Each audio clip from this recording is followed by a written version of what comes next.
The first half of the first section of chapter 6 is on the greatest common factor. And you've probably worked with greatest common factors before, so this section ought to be a cinch. All right, so first we're going to start with the definition of a factor.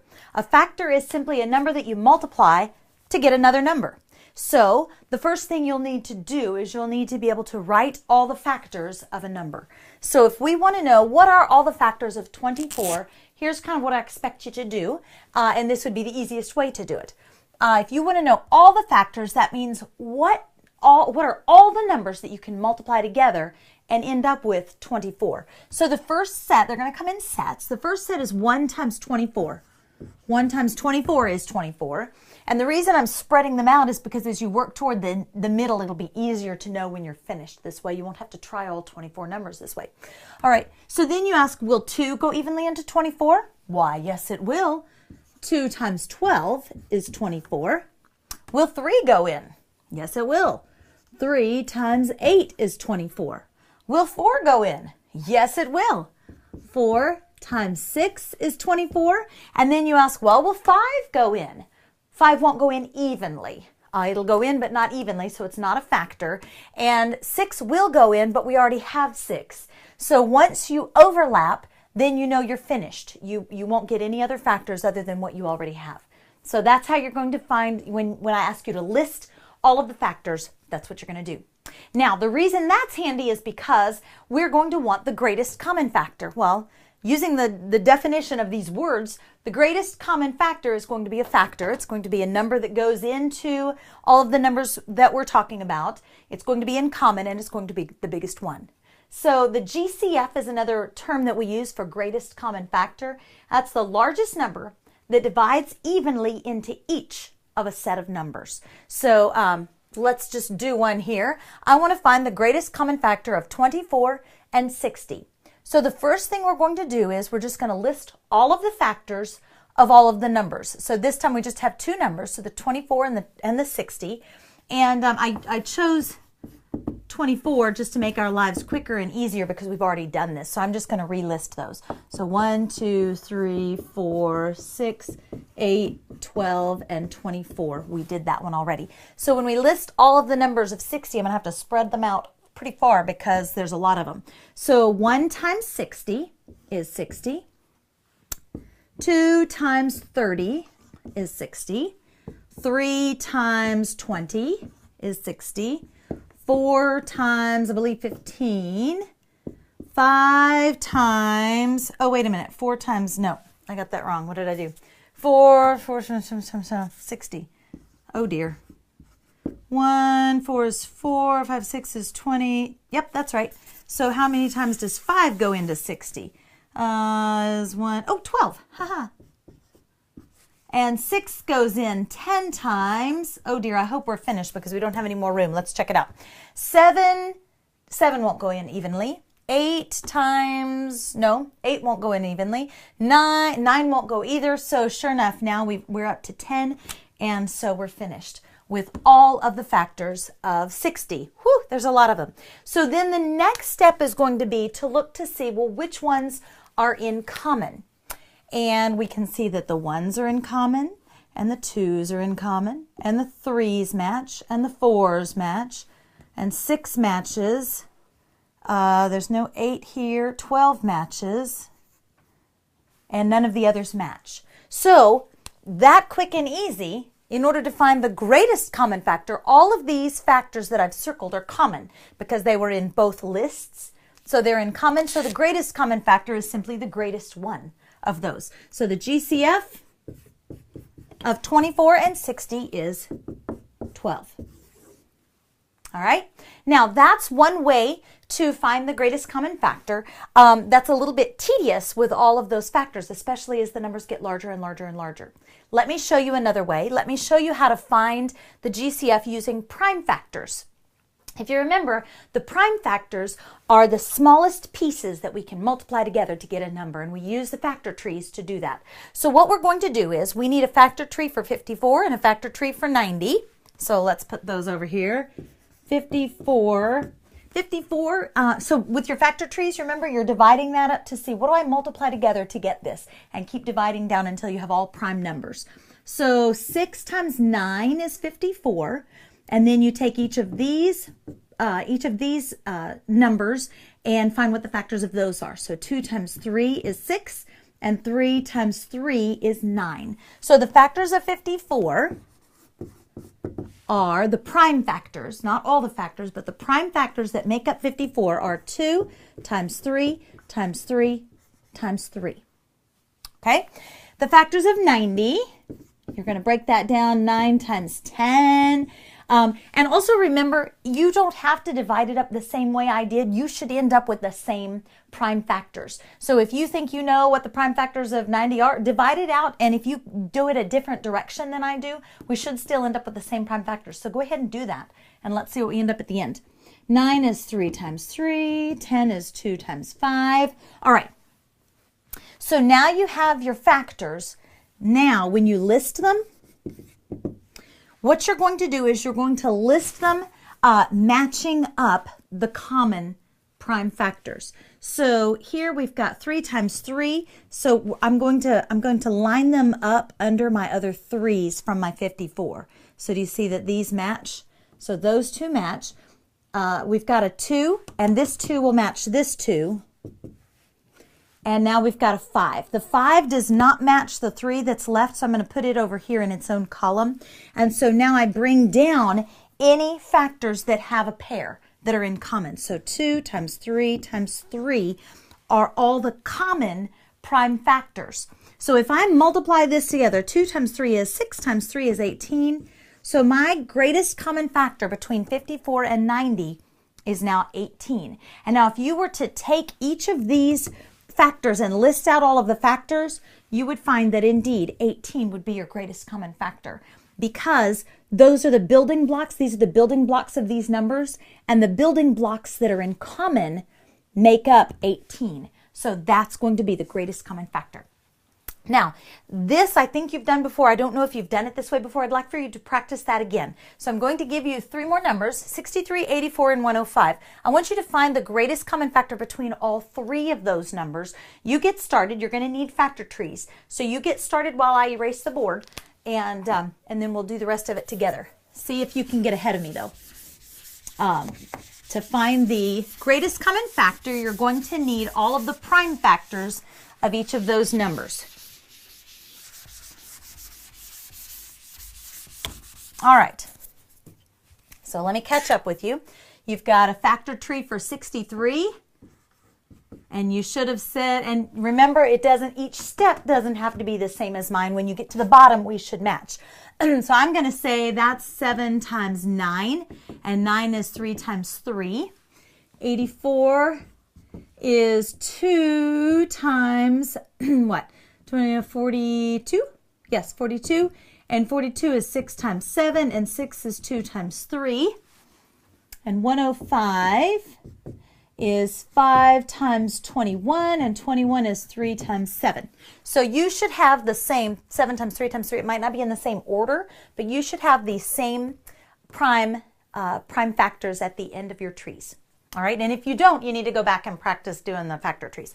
Now, what we're going to do is we're going to look at what's in common. And now what you could do is you can list, just like we did before, you can list all of the factors of each of those and line them up, or you can look and see what is in common. And so we can find, I see 3 in all 3 of them. So I write down a 3.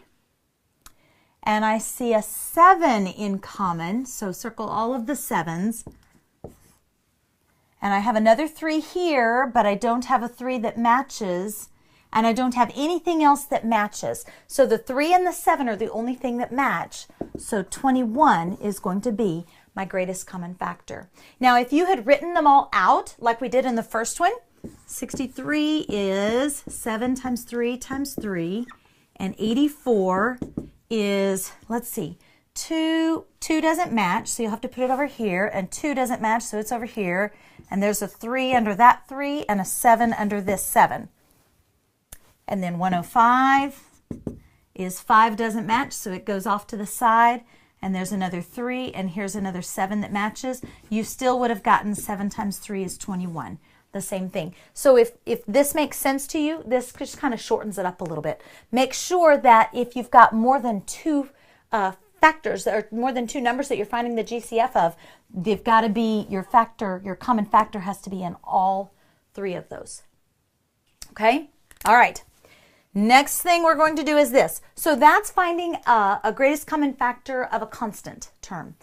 If we're going to use monomials, of course, with algebra, we're going to throw in letters. We got to confuse everything. All right. This really is actually more simple than the numbers because the prime factors it's already broken down for you. Because what you can do is, let me show you the long way and then I'll show you the shortcut. Because this is 1, 2, 3 factors of x, 1, 2, 3 factors of y, and 1, 2, 3, 4 factors of z. And so now this x squared y to the 6th, you're going to match up just like we did before. We've got an x times an x, and there's no more x's, and we've got 1, 2, 3 y's. The other y's don't match, so you've got to put them over here. 4, 5, 6 y's. So the things that match are x squared and y cubed. So 2 of the x's match and 3 of the y's match. Now, some of you may already be seeing it and you're hollering at the screen saying, this is too simple, you're making it too hard. All right, I wanted you to see where these pieces came from because what you can do is just this. You've got x's in common and you've got y's in common. The z's are not in common, so you're not going to have any of those in your common factor. You've got 2 x's and 3 x's. Well, 2 is all they have in common because it's the smallest number. You can't have 3 in common if there's only 2 in this one. So y squared, and then the y cubed and y sixth. The y cubed is the smallest number, so only 3 of them can be in common. So that's where your x squared y cubed comes in. All right, let's do one. Now, the whole reason that we are finding these is so that we can factor out binomials and trinomials, and so we're just going to start small. This is all we're going to do. We're going to do these 2 today, and then we're done. So hang with me just a little bit longer. If we're looking for the GCF of a binomial, if we want to factor out the greatest common factor of this 12x squared plus 18x, what we're looking for is what is in common with these 2 that we can divide out so that we can we're going to multiply 2 things together to get back to this. So we look to see the 12 and the 18. 12 is 6 times 2, and 6 is 2 times 3, and 18 is 2 times 9, and 9 is 3 times 3. So we look to see we've got a 2 in common, and we've got a 3 in common, and the 2 and the 3 are different. So our greatest common factor for our constants is 6. So we've got 6 here. And we've got an x squared and an x. So the x is what's in common. There's an x in both of them. There's not 2 x's. There's just one of them. So 6x. And then what we're going to do is, to factor it, we're going to see, well, what's left on the inside. So you can go back to your tree to see, well, 6 for the 12, 6 times what was 12? Well, the 2 is what's left that wasn't used. So we're going to have 2, and we had one of our x's that wasn't used in this 6x. And then 6 times 3 is our 18, and x is already in our original number. So 6x times the quantity of 2x plus 3 is our factored form of 12x squared plus 18x. All right, let's do one more. Hang with me. We're almost there. Okay, 24x squared y minus 60x cubed. We're going to look to see what's in common. And actually, if you'll remember from your notes, we already found the greatest common factor between 24 and 60 is 12. All right, so we're going to kind of shorten things up by doing that. The common factor between 24 and 60 is 12. We've got x's in common. There's 2 of them here and 3 here. So 2 are what's in common. So x squared comes out. There's no y in this one, so the y's aren't in common. So what's in common now comes out, and then if this is hard for you to do just all together, what you can do now is take this 24x squared y over 12x squared, because we want to take this out of that. We're going to divide that out so that what's left is what gets put in this parentheses.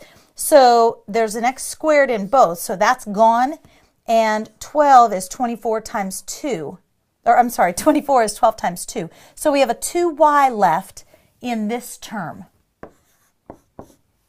So if you were to multiply it back through, 2y times 12x squared gives you 24x squared y.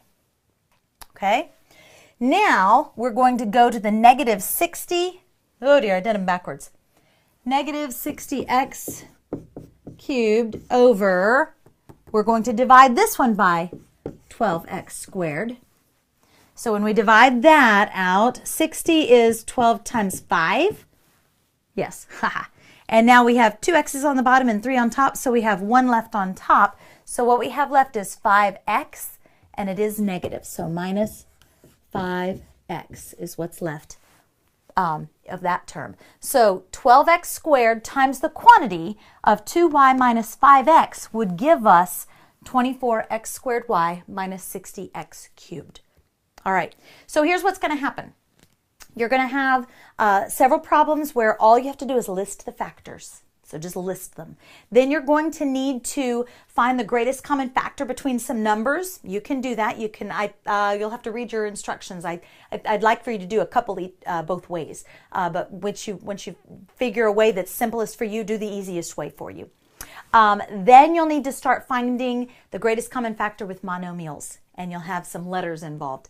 And then in the last section that you'll do today, you'll factor out some binomials, and we'll do this some more tomorrow or in the next section, so or in the next video. So do the best you can. If you've got questions on this part, make sure to ask those in class, and I'll see you next time.